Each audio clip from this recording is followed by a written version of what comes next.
Bonjour à tous, aujourd'hui on va travailler donc les polynômes de matrice, destination des post-bac, première ou deuxième année, montrer qu'il n'existe pas de matrice réelle A d'ordre impair telle que A carré moins racine de A plus I égale 0, donc la matrice nulle bien sûr. Je rappelle que l'ordre d'une matrice, c'est le nombre de lignes ou le nombre de colonnes, autrement dit la dimension de l'espace vectoriel dans laquelle on se trouve. Donc ici, il faut montrer que, eh bien, si notre espace est de dimension impaire, eh bien, on ne peut pas avoir A carré moins racine de A plus I égale 0.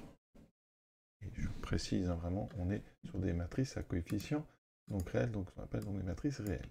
Comment va-t-on procéder? Si on traduit l'égalité, on peut dire que A annule le polynôme x2 moins racine de x plus 1. Ça veut dire que ce polynôme, c'est un polynôme annulateur de A. Il n'est pas pratique parce qu'on a une racine carrée ici, donc on va aller regarder un petit peu rapidement ces racines et voir si on pourrait plutôt, trouver un polynôme annulateur plus pratique. Donc, on va regarder les racines. C'est un polynôme qui est assez connu, je vais faire comme si on ne le connaissait pas. On cherche donc les racines, donc on calcule rapidement delta, donc b carré, 2 moins 4, ça fait donc moins 2. On a donc deux racines complexes qui seront conjuguées puisque notre polynôme est à coefficient réel. Première racine x1, donc moins b, racine de 2, moins i, racine carrée de 2. Donc, bon, la valeur absolue du discriminant, et je mets un ici devant, et c'est divisé par 2a. Là, vous reconnaissez donc racine de 2 sur 2, moins i racine de 2 sur 2, c'est-à-dire, donc, c'est un complexe très connu, c'est e moins i pi sur 4. Ça, il faut les connaître, vraiment, c'est très important. Ensuite, on va essayer de bien écrire le 4. On a x2, qui est donc le conjugué de x1. Je répète, parce qu'on a un polynôme à coefficient irréel ici. Donc, le conjugué, c'est ei pi sur 4. Voilà. Ça veut dire que notre polynôme, il a donc deux racines qui sont assez connues. Et ça veut dire qu'ici, x carré moins racine de 2 grand X, on pourrait le factoriser. Alors, je ne sais pas si on va en avoir besoin, mais en fait, ça se factorise comme ceci. Voilà. X moins ei pi sur 4. Le problème, vous voyez, c'est que les racines sont complexes, un petit peu compliquées. Donc, on va aller chercher un polynôme un peu mieux, avec un peu plus de racines. Alors, ces racines, elles sont quand même particulières. D'accord? Parce que c'est là, vraiment, la chose intéressante dans l'exercice, c'est que, eh bien, quand on les met à la puissance 4, x1 puissance 4, ça fait quoi? Ça fait e moins i pi sur 4, à la puissance 4, ça fait e moins i pi, ça fait donc moins 1. Et si on regarde aussi, x2 puissance 4, c'est la même chose, ça fait aussi moins 1. Et donc, résumant, x1 et x2 sont racines du polynôme x4 plus 1, puisque x4 plus 1, ça fait bien 0 pour ces deux nombres. Et par conséquent, et c'est là que c'est important, ça veut dire que x carré moins racine de 2x plus 1, eh bien, divise x4 plus 1. Et par conséquent, il existe un polynôme q de x, donc appartenant à grand R de x, tel que x4 plus 1 s'écrit donc x2 moins racine de 2 grand X plus 1 fois notre polynôme q de x. Et si je mets a à la place de grand X, donc a puissance 4 plus l'identité va donc être égal à a carré moins racine de 2 grand A plus identité fois q de a. Notre première partie ici vaut la matrice nulle, donc ici c'est égal à... En conclusion, on vient de trouver un nouveau polynôme annulateur de A, d'un degré supérieur, mais qui est x4 plus 1. Alors pour ceux que ça intéresse, on peut trouver q de x, parce que les racines, donc remarque, là, ce que je fais n'est pas forcément nécessaire, mais c'est intéressant. Les racines, donc, de x4 plus 1. Quelles sont-elles? Alors, ça veut dire qu'on cherche à résoudre x4 égale moins 1. D'accord? Donc on résout x4 égale moins 1. Quand on résout x4 égale moins 1, si on prend une forme exponentielle, on voit forcément que le module vaut 1. Donc les solutions sont des EIθ, c'est-à-dire qu'on a des EIθ puissance 4, donc EI4θ égale à moins 1, donc égale à EIπ. D'accord? Ça veut dire que, donc, vous cherchez 4θ égale à pi plus 2kπ, on divise par 4, donc vous cherchez des θ qui sont donc des pi sur 4 plus kπ sur 2. Il y en a 4 possibles, 4 positions. On aura donc EI pi sur 4. C'est celle qu'on avait au début, c'est x2. Vous aurez EI, donc on rajoute pi sur 2, ça fera 3 pi sur 4.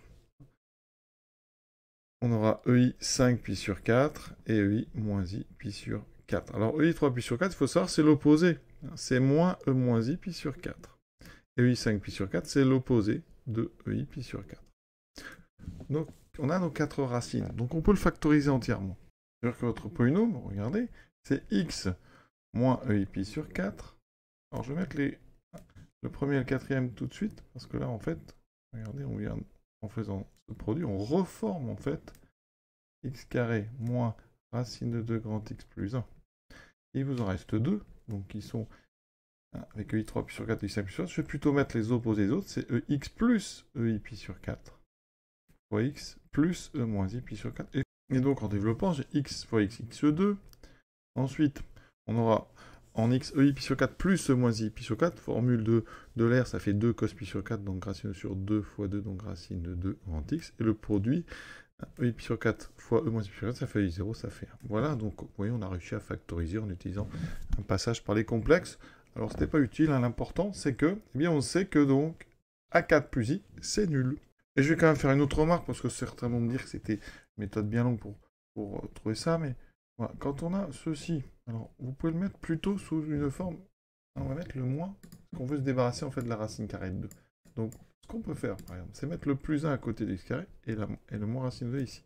Et vous multipliez par une sorte d'expression conjuguée, vous voyez, ça fait ceci.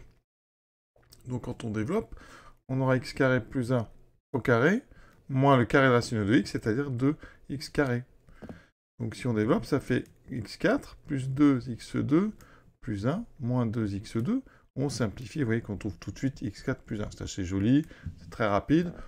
Ça évite le passage par les complexes. Hein. Donc je voulais vous montrer les deux. Évidemment, si vous voyez ça, ça va beaucoup plus vite. Hein. Tout à fait d'accord. C'était moins élégant, donc je voulais vous montrer l'autre.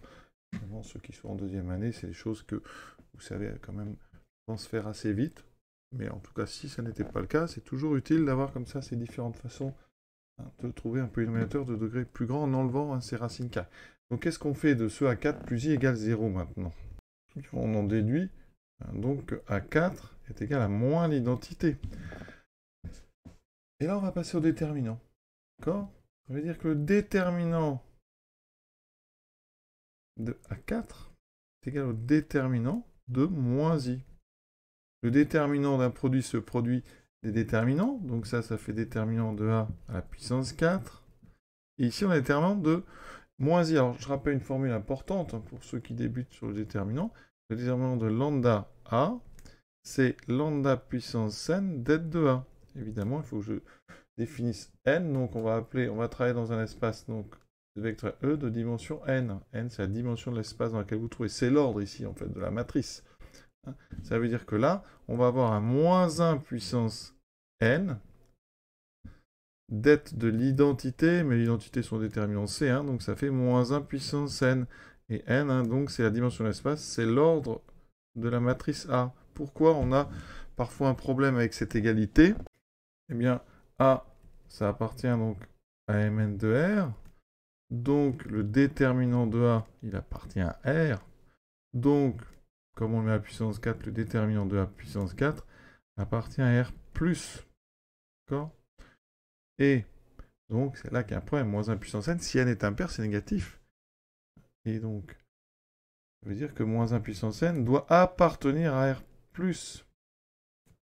Donc, par conséquent, n appartient à l'ensemble des entiers pairs. N appartient à 2n. On va mettre 2n étoiles. Autrement, vous pouvez faire raison par absurde. Supposons que n soit impair, moins 1 puissance n serait négatif, et donc ça serait absurde. Voilà. D'accord? Ici, ce e, c'est la conséquence. Tout un et, ça serait donc moins 1 puissance n appartient à plus, donc n appartient à 2n étoiles. Donc, la matrice A est bien d'ordre pair. Elle n'est donc pas d'ordre impair. Il n'existe donc pas de matrice réelle d'ordre impair telle qu'on est ce polynôme égal à 0, 1 en A. Donc à très bientôt.